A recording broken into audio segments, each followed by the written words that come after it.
वहीं लेबनान की राजधानी बैरूत के साउथर्न के इलाके में ज़बरदस्त आग लग गई। नहीं है वजह पता कि आग क्यों लगी, लेकिन दिमाग में यह बात रखिएगा, लेबनान और इजराइल के बीच में जैसे ही तनाव शुरू हुआ, आग की घटनाएं सीधा लेबनान के अंदर शुरू हो गई हैं। देखिए फुटेज।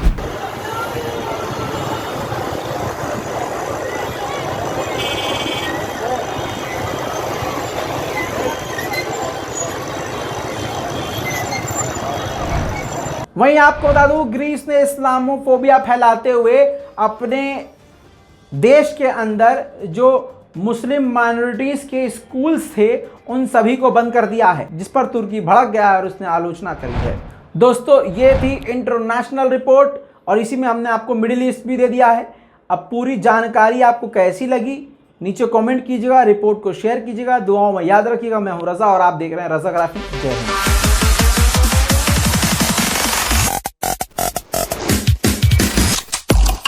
तेरा बाप आया।